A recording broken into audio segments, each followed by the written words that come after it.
Você já parou para pensar que se De Volta para o Futuro se passasse hoje, Marty voltaria 30 anos no tempo e ainda jogaria PlayStation? Hey, I've seen this one. This is a classic. Tem mais tempo entre hoje e o filme do que entre o filme e 1955. O tempo voa e não podemos controlá-lo. Ou será que podemos? De Volta para o Futuro é muito mais do que um clássico da sessão da tarde. É celebrado como o blockbuster perfeito, parte de uma trilogia perfeita. Um filme que não só impactou a cultura pop, como ajudou a mudar a ficção científica. Uma aventura inesquecível e que transcende gerações. Mas será que De Volta para o Futuro é tudo isso mesmo?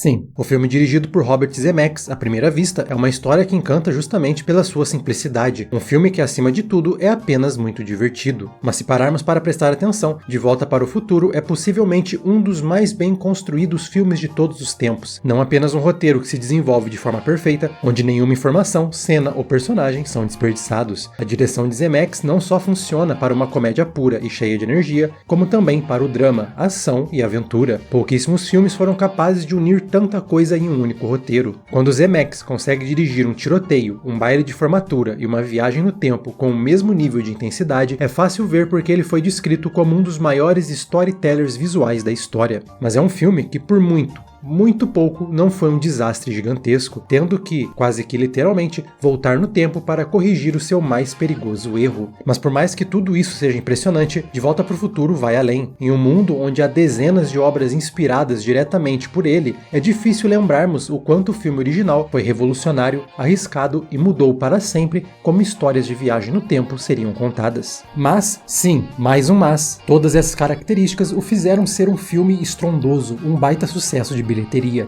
Mas o que faz ele ser querido até hoje, o que faz dele um filme que encanta todos, é algo muito mais profundo e vai muito além da nostalgia. Aliás, até critica ela um pouco, porque esse filme é uma janela muito interessante para a nostalgia por si só, e no meio do caminho ele ainda cria uma importante ponte entre a geração passada, a nossa e a próxima, entre o nosso passado e o nosso futuro. Mas primeiro, por que a viagem no tempo é uma fantasia tão poderosa? O ser humano teme muitas coisas, muitos dos nossos medos foram conquistados, barreiras que nenhuma outra espécie seria capaz de quebrar, nós a dominamos, exceto uma, o tempo. A imparável marcha da entropia é a maior força do universo. No contexto social, o tempo é ainda mais tentador. Quantos de nós não passaram noites em claro, pensando no que faríamos se pudéssemos voltar 10, 20 anos e mudar alguns dos nossos erros? Mas, como a força brutal que o tempo é, o que já passou, passou. Por isso, em parte gigantesca, inspirado por De Volta para o Futuro, os filmes de viagem no tempo apelam tanto para essa fantasia de podermos voltar no passado, poder corrigir aquele detalhe que talvez transformaria a nossa vida. Mas curiosamente, no seu começo, as histórias de viagem no tempo estavam mais preocupadas com o futuro, como no livro de H.G. Wells, que é o pilar para todas essas histórias. Por muito tempo, as viagens no tempo, pelo menos suas histórias mais famosas, lidavam com um tom mais pessimista com esse tipo de narrativa, e mesmo aqueles que tinham uma dose de esperança de arrumar os erros do passado, ainda tinham uma amarga lição sobre como o tempo é imparável, imutável ou desastroso de ser alterado. Nimitz, De Volta ao Inferno, mostra um porta-aviões que volta para 1939 e tem a oportunidade de evitar o ataque de Pearl Harbor, mas decide pela sacralidade do que já aconteceu. E o filme tem batalhas aéreas entre um F-14 Tomcat e um Zero. Então, além de ser o melhor filme já feito na história da humanidade, ele também demonstra como até De Volta para o Futuro, viagens no tempo eram vistas como algo mais determinista. Basta ver que um ano antes, em 84, o grande sucesso envolvendo esse tema era uma história sobre como é impossível mudar o passado, mesmo que o futuro seja terrível. O que vai acontecer tem que acontecer. Então, enquanto De Volta para o Futuro parece a mais básica história de viagem no tempo já contada, é importante lembrar que para sua época ele foi inovador. Não foi a primeira história a falar desse tipo de fantasia, mas foi a primeira a fazer um sucesso estrondoso, a chegar num público maior, a influenciar os novos criadores de histórias. Não à toa que todo filme sobre viagem no tempo com o objetivo de construir um futuro melhor é comparado diretamente com ele. Pode parecer bobo falar isso hoje em dia, mas o filme de Zemeckis mudou o paradigma das viagens no tempo na ficção de forma geral, com o purismo da sua positividade. Para um público amplo, De Volta para o Futuro mostrou pela primeira vez a possibilidade de que podemos ter controle do nosso futuro. Fantasia? Claro, mas foi o primeiro grande filme que nos fez sonhar com mais do que aceitar o cruel avanço do tempo. Nos fez sonhar que um dia iríamos alcançar a fronteira final de todos os nossos medos. Diferente de muitas ficções científicas anteriores a ele, De Volta para o Futuro não só é uma história que volta no passado, mas que nos leva para o passado, para quando ainda sonhávamos com as impossibilidades que só a ficção científica e a fantasia podiam nos trazer. É um filme puro em sua intenção de nos fazer sonhar novamente com o impossível. What about all that talk about screwing up future events? The space-time continuum? Well, I figured, what the hell?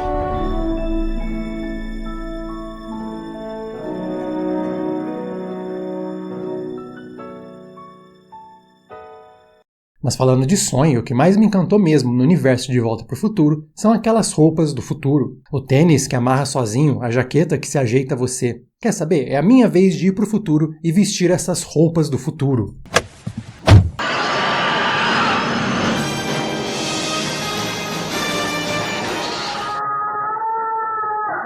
Tem jeito mais fácil de fazer isso. Com a Black Friday da Insider rolando durante todo o mês de novembro, você tem a oportunidade de comprar roupas do futuro com até 50% de desconto. Como sempre falamos por aqui, a Insider conta com a tecnologia de ponta no ramo do vestuário. Com seu tecido Tencel, você conta com a regulação da temperatura corporal, da ação antibacteriana e antiodor e evaporação rápida para que você não precise lidar com as manchas de suor e nem ao menos precisar passar suas roupas. Durante esse mês, a Insider está com os maiores descontos do ano. Com o nosso cupom PANDORA, você tem 15% de desconto, que somado com os descontos lá do site, você pode chegar em até 50% off. E não só isso, também as Flash Promos, que te dão ainda mais vantagens. Mas é Flash porque acaba rápido, viu? Para não perder nenhuma dessas oportunidades, a melhor coisa a se fazer é entrar no canal do WhatsApp da Insider. O link vai estar aqui na descrição. Lá você vai receber, antes de todo mundo, as melhores promoções para você comprar suas roupas. Camisas, calças, roupas masculinas e femininas. Traga o melhor em tecnologia e praticidade no seu dia a dia com a melhor oportunidade do ano. Não perca Black Friday Insider. Use o nosso cupom e acesse os links na descrição para não perder as melhores promoções da história da Insider.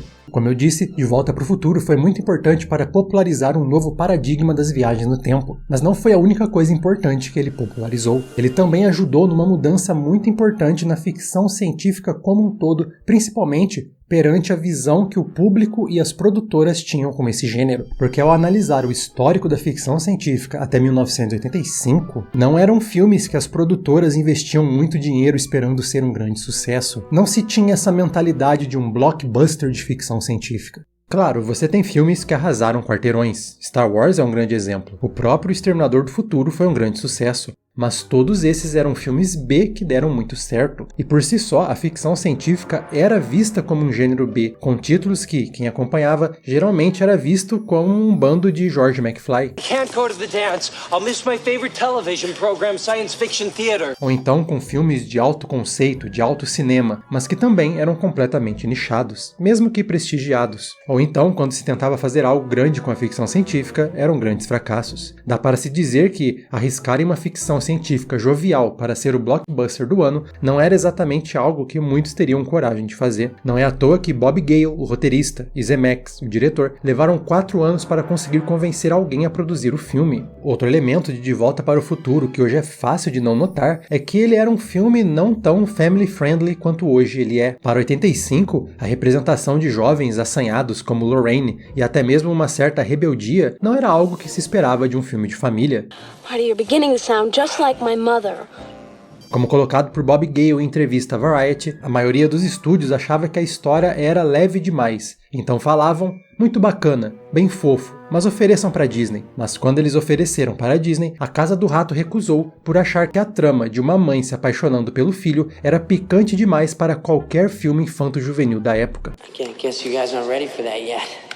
Foi só depois do sucesso de Zemeckis com Tudo por Uma Esmeralda que ele conseguiu espaço para desenvolver De Volta para o Futuro, mas só porque a produtora de Spielberg, que foi mentor dele, ajudou. Se não fosse por isso, hoje nunca teríamos essa ideia que parece inofensiva agora, até mesmo que a escolha óbvia para um filme de sucesso, mas que na época era considerada estranha demais para ser produzida. Eu acho que um exemplo bem claro disso é como o filme, por um bom tempo, estava sendo levado para a direção completamente errada. Você provavelmente já ouviu ouviu falar a história de que antes de Michael J. Fox, Marty McFly era interpretado por Eric Stoltz. Mas o porquê Eric Stoltz não funcionou no papel é o que muita gente deixa passar. Do jeito que falam, parece que Stoltz só era um mau ator, mas longe disso, Stoltz tem um bom timing de comédia, é um ótimo ator dramático e consegue trabalhar até mesmo por baixo de quilos de maquiagem. O problema é justamente o quão diferente a ideia de uma viagem no tempo, como o filme apresentava, era. O que prova isso é que Stoltz atuou como se Marty estivesse vivendo uma tragédia, não em uma aventura única com um final feliz. Ele não estava nos dando o tipo de humor que pensamos que o personagem deveria ter. Ele, na verdade, achou que o filme deveria ser uma tragédia, porque no fim ele vai para um 1985 onde a sua vida é completamente diferente. É assim o quão diferente a proposta de Viagem no Tempo de Volta para o Futuro era. Nem o ator interpretando o protagonista tinha entendido a ideia. É por isso que ele não conseguiu entregar uma versão jovial e divertida que Michael J. Fox conseguiu fazer. Em algo que mudou a história do filme para sempre, eles decidiram, já bem tarde, trocar Stoltz por Fox, o que salvou toda a obra. Porque sim, mesmo o roteiro se mantendo, a direção e todo o resto, mesmo De Volta para o Futuro sendo como um relógio tudo perfeitamente milimetricamente construído para fazer funcionar, um relógio não funciona quando você esmaga ele com um tijolo. Quase 80% do que eles já tinham gravado teve que ser gravado mais uma vez, algo que sinceramente nenhuma produtora na história vai aceitar fazer de novo. Eu tenho quase certeza que nenhuma tinha aceitado até aquele momento, mas foi a diferença entre um filme que talvez fizesse algum barulho em 85 e depois fosse lentamente apagado do tempo e um verdadeiro marco na cultura pop. Ainda de acordo com Bob Gale sobre a longevidade e legado de seu filme, eu penso sobre isso o tempo todo. Se não tivéssemos colocado Michael J. Fox no filme, você e eu provavelmente não estaríamos tendo essa conversa agora. Eu sei que existe toda uma discussão sobre o quão perfeito De Volta para o Futuro é, em relação principalmente ao seu roteiro. Muito é falado sobre a sua direção, sobre os foreshadowing, rimas visuais e tudo mais. Como a direção de Zemeckis e roteiro de Gale conseguem transformar um típico momento de bomba-relógio em uma das mais tensas corridas contra o tempo nos filmes daquela década. É um roteiro tão bem amarrado que absolutamente nada é jogado fora. Tudo serve a um propósito maior de continuar avançando a história ponto a ponto. Mas muitas vezes eu acho que esse rótulo e conversa sobre como ele é perfeito fica muito na tecnicalidade de todo o filme e esquece um pouco as suas nuances mais subjetivas. E mais uma vez, pode parecer loucura falar que ele foi um filme arriscado e revolucionário, mas ao estudar a sua posição dentro da ficção científica, principalmente no cinema, dá pra ver que ele era um filme, acima de tudo, bem corajoso. E justamente nessa tecnicalidade se perde também o coração de Volta para o Futuro, porque eu posso ficar aqui meia hora falando sobre como cena tal faz referência a tal, sobre como tem vários paralelos entre 85, 55, futuro e passado e todo esse negócio sobre estrutura de roteiro. Mas o que realmente torna esse filme perfeito não é esse tipo de coisa que ele faz, mas o que ele faz com esse tipo de coisa.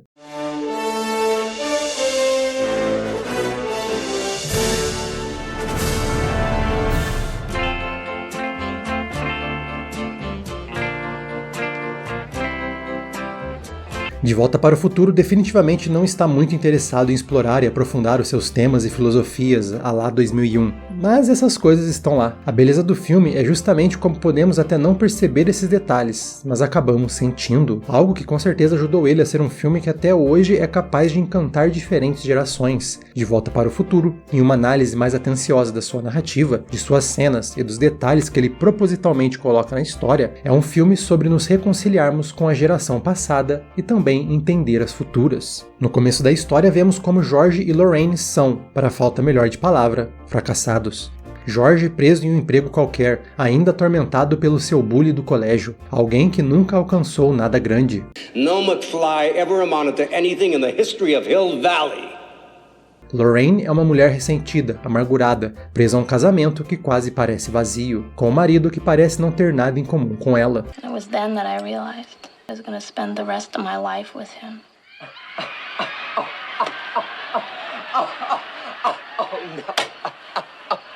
Não é à toa que ela tem problemas nem tão implícitos com o alcoolismo. Esse filme é bem mais sombrio do que parece à primeira vista, né? O negócio é que Marty até mesmo é ressentido com a situação da sua família, seja em questão financeira, seja em questão social. E quando ele conhece o George, mais novo, esse desprezo fica ainda mais claro. Marty é tão maneiro que é até estranho imaginar como o cara que tem a namorada bonita, anda de skate e toca guitarra é filho do George. Maybe you were adopted. Mas é durante a sua viagem para o passado que ele tem uma importante revelação. I never let anybody read my stories. Why not? Well, What if they didn't like them? What if they told me I was no good? I guess that would be pretty hard for somebody to understand. No. No, not hard at all. Você já imaginou se pudesse conhecer seus pais quando ainda eram jovens? Antes de terem que abandonar seus sonhos, ainda no auge de suas aspirações? Antes que a vida deles tivesse que ter tomado um rumo que tomou? Meu pai sempre quis ser advogado, por exemplo, mas ele só podia até a 3ª série, porque depois teve que largar a escola para trabalhar na lavoura. Minha mãe só completou o fundamental antes de ter que se tornar empregada doméstica. Então, toda vez que eu penso na época que eu era adolescente, e como todo bom adolescente eu pensava que eles eram caretas nisso, caretas naquilo, De Volta para o Futuro é um filme que me lembra que eles eram exatamente como eu. Pessoas com o mesmo tipo de aspiração, de medo, de rejeições, de sonhos que nunca conseguiram alcançar. Uma das maiores belezas de Volta para o Futuro é justamente esse momento em que Marty percebe que todas as aflições que ele tem, Don't think I can take that kind of rejection. seus pais também tiveram. I don't know if I could take that kind of a rejection. E muito além disso, que enquanto ele acha que seu pai pode ser um perdedor no futuro, é apenas quando ele vê o seu velho mais novo que ele também entende que pode acabar exatamente no mesmo caminho. Basta uma insegurança, uma rejeição, e ele também seria um trabalhador de escritório amargurado e ressentido. Essa é uma ideia sutil, mas tão boa que o filme apresenta, que a sequência é trabalhada em cima dessa nuance. Como um soco, De Volta para o Futuro nos lembra que nossos pais foram jovens um dia, tinham medos e sonhos, jovens assustados que, de repente, tiveram que começar a cuidar de outros jovens e que, tal como nós, provavelmente também já pensaram várias e várias vezes sobre o que fariam se pudessem voltar no passado.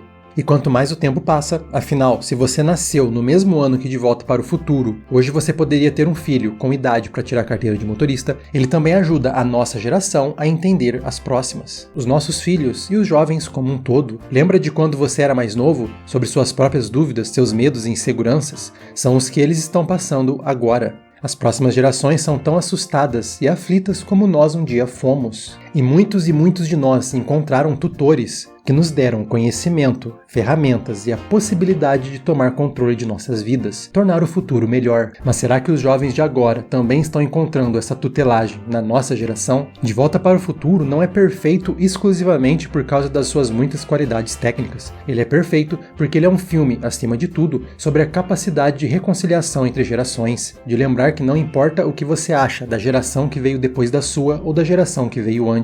Somos todos pessoas com medo do futuro. É um dos únicos filmes, se não o único filme, em que pais e filhos podem assistir juntos, se conectarem de formas diferentes com a história e, no fim da experiência, se entenderem ou se conectarem entre si ainda melhor. É um filme com muito mais coração, emoção e significado do que ele parece. Sua perfeição não é apenas pelo que ele faz cinematograficamente, mas pelo que ele é capaz de nos fazer sentir e pensar sobre, se conectar com o nosso passado, presente e com aqueles que vieram antes e depois de nós. Claro, não é nenhum ensaio filosófico sobre as angústias geracionais, mas é uma centelha de empatia e entendimento que ajudou ele a ser um filme tão importante para tanta gente e foi capaz de transcender, a esse ponto, já 2 gerações de fãs.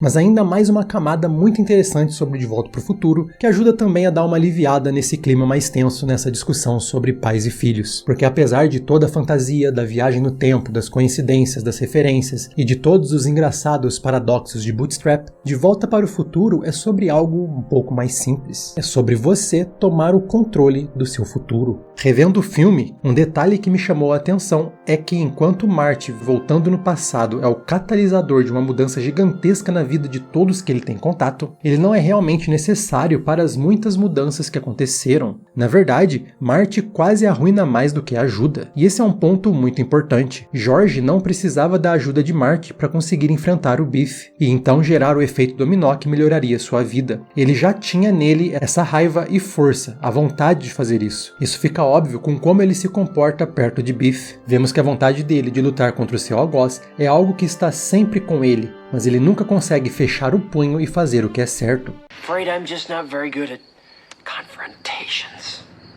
Ele sempre desiste da ideia, a não ser quando ele vê Biff ferindo Lorraine diretamente. Força e determinação que George sempre teve, mas nunca pôs pra fora. O plano de Marty acabou dando a ele uma baita coragem falsa, um tipo de coragem que só exacerba a covardia. Ele tinha tudo para não enfrentar Biff, mas ele encontra, através do seu sentimento de proteção por quem ele ama, a força que ele precisava. E mesmo sem o Marty, vemos que o George teria a oportunidade de fazer exatamente a mesma coisa pelo mesmo motivo até mesmo antes do baile. Ele só não fazia o que tinha que ser feito. Eu acho que é por isso que o tema principal do filme é o poder do amor, e não o poder do meu filho que voltou no passado com o DeLorean e me deu a coragem para fazer o que eu precisava fazer. O ponto mais importante de toda mudança no futuro, de toda a família McFly, não tem interferência nenhuma de Marty. Desde seu talento para a escrita até a sua força para se defender de Biff, sempre estiveram com ele. O problema é que George sempre teve medo de tomar as rédeas de sua vida. Tudo o que ele precisava era controlar o seu destino, o seu futuro, sem máquina do tempo, sem fantasia, sem nada, apenas a fé em si mesmo, porque há algo importante escondido no filme, um comentário importante sobre essa fantasia de voltar no passado, para um tempo onde tudo era melhor, onde você poderia corrigir os seus erros. Hill Valley não é a melhor das cidades em 85, mas em 55 parece muito mais esperançosa, mas escondido nesse otimismo dos anos 50, vemos as fissuras de uma sociedade ainda muito problemática. I could run for mayor! A colored mayor, that'll be the day. Hey, beat it, Spook. This don't concern you. Who you calling Spook, Peckerwood? Sem contar que é uma sociedade que permitiu que pessoas como Biff não só tivessem um passe livre, como vencessem na vida. Com isso, o roteiro de Bob Gale comenta sobre a própria nostalgia que já era sentida lá nos anos 80 sobre os anos 50 e todo o otimismo que, no fim, se provou bem equivocado. E da mesma forma, a partir da perspectiva de quem assiste esse filme hoje, vemos que lá em 85, cinema que sobrou só passa filmes eróticos 24 horas por dia. O centro da cidade tem moradores de rua. Entendemos que a Hill Valley dos anos 80 é uma decadência perante a versão ensolarada de 55, o que por si só nos lembra que os anos 80 não é o passado perfeito que muitos fantasiam hoje, tanto que era uma década que era obcecada pelos anos 50, que por sua vez tinha tantos problemas quanto os anos 80. Ou seja, enquanto De Volta para o Futuro lida de forma bem positiva e fantasiosa com a viagem no tempo, ele ainda tem as lições amargas que essas histórias traziam antes dele.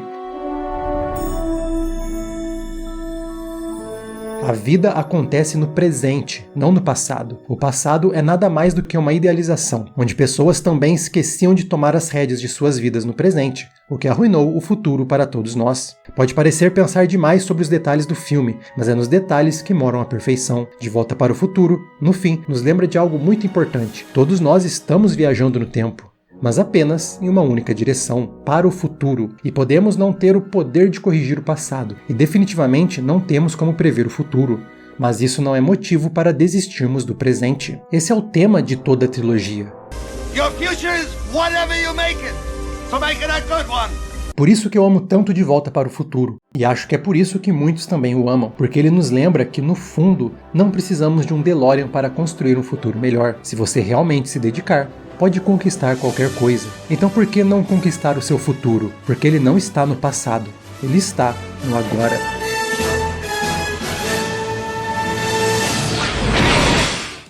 De Volta para o Futuro é um filme ainda mais perfeito do que parece. Um que te convida a sempre voltar e revisitar os seus muitos detalhes, os seus muitos temas, e que com certeza merece o seu título de um verdadeiro fenômeno dentro da ficção científica, da cultura pop como um todo.